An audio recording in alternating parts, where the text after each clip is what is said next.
Good morning, everyone. I wanted to go over the questions that are going to be on the test for our quiz on Friday. And I wanted to give you a little bit of a reward. For those of you who are watching my videos and watch this video in particular, you're going to get an A because I'm going to go through all of the questions and I'm going to give you the answers. I do not want you to tell the entire class that I'm giving you the answers. I want to see who comes in to watch the videos on their own, and then they will get a good grade. So if it shows that 100% of the class came and watched the videos when I know you guys have not all been watching the videos all week and all last week, then I know someone told, and then not everyone's going to get an A. Got it, my friends? Got it. Okay, let's look at number one. So Grayson is packing 1-inch unit cubes in this box. What is the volume of the box? Fill in the blanks to complete the sentences. Okay, let me just move the time. Okay, so the bottom layer is how many cubes long. So we're going to count 1, 2, 3, 4. So the bottom layer is 4 cubes long. So you're going to click on 4. And how many cubes wide? 1, 2, 3 cubes wide. So you're going to click on 3. For a total of blank cubes in a layer. So when you're trying to find out how many cubes are in the layer, you're going to multiply. 4 times 3, you're going to get 12. So we know that in this layer, there are 12 cubes. Each layer in a rectangular prism has the same number of cubes. So that means that there's 12 in this layer, 12 in this layer, 12 in this layer, 12 in this layer. How many layers do we have? Okay, so it says because each layer will have the same number of cubes, and there are 4 layers because we count 1, 2, 3, 4. The volume of the box is the area of our first layer, so 12 times the number of layers there are, which is 4. Or blank unit cubes. So you would have to multiply 12 times 4, which is 48. And I'm going to move my little camera. You see, 48. Because 12, which is the area of the bottom, times 4, which is the height, equals 48.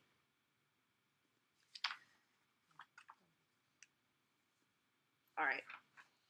Which expression can be used to find the volume of the rectangular prism?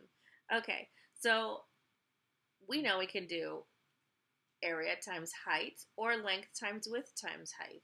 So let's first look at the area of the base times the height. So what's the area of the base? We're going to have to multiply the length times the width. So the length is 7 times the width, which is 5. And 7 times 5 is 5, 10, 15, 20, 25, 30, 35. Okay, so that is the area of the base.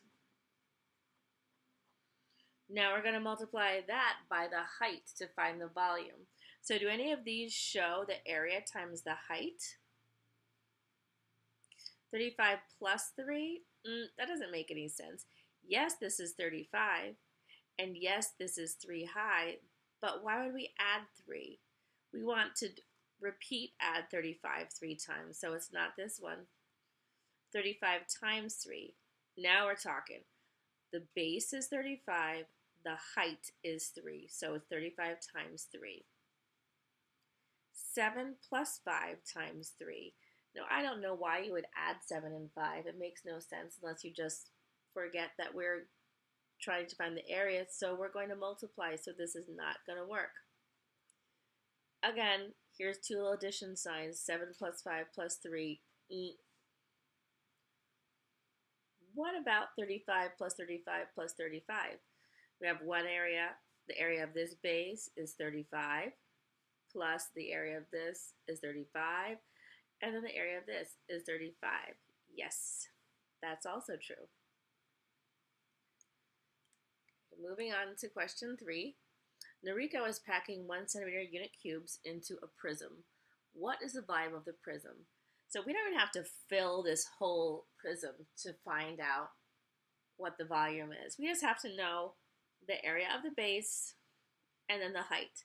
So the area of the base is the length times the width. So the length is 1, 2, 3, 4, 5. Times the width is 1, 2, 3, 4. So the area of the base is 5 times 4 is 20. Now, we take that and we're going to multiply by the height. So we can see that there are 1, 2, 3 cubes here, but they're not floating in space. They're sitting on top of another cube. So we can assume that there are 1, 2, 3, 4 layers in this rectangular prism. So we're going to do 20 times, which is the area of the base, 4. And 20 times 4 is 20, 40, 60, 80.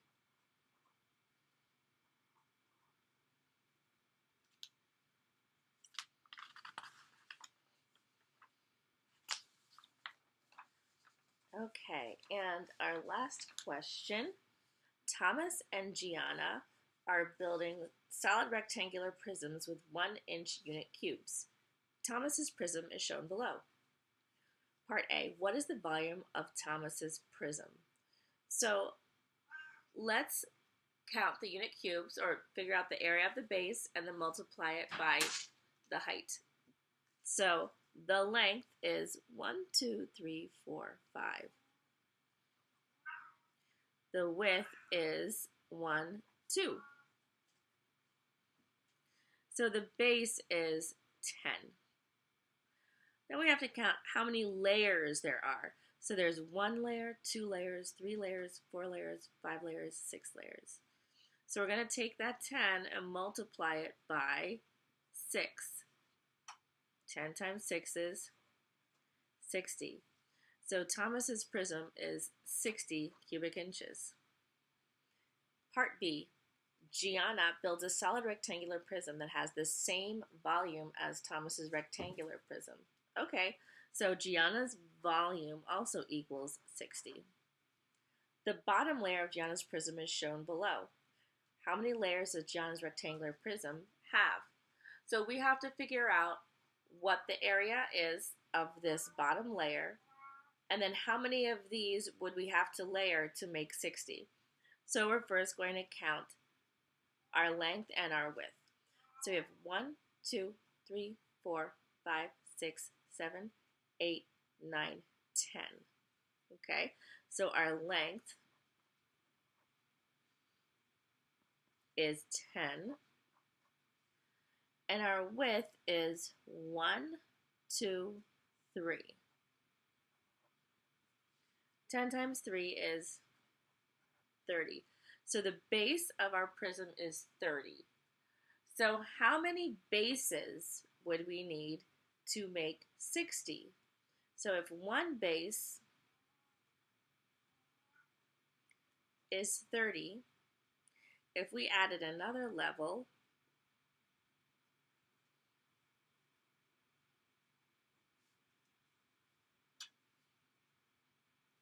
we add another level, kind of like that.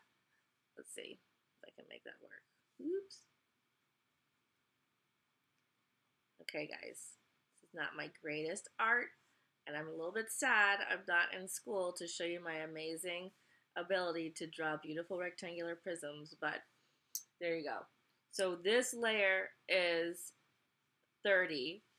If we add another layer on top of that, we're going to have a volume of 30 plus one other 30. Oh, then we'd have 60, right? Because 30 plus 30 is 60. So how many layers does Gianna's rectangular prism have? It has 2 layers. And then it says explain. So don't think you're just gonna write 2 layers and go about your business. You're going to explain. So you're going to say something like, Gianna's bottom layer has 30, an area of 30. For her to have a volume of 60, you would have to have 2 layers of 30, because 30 times 2 equals 60.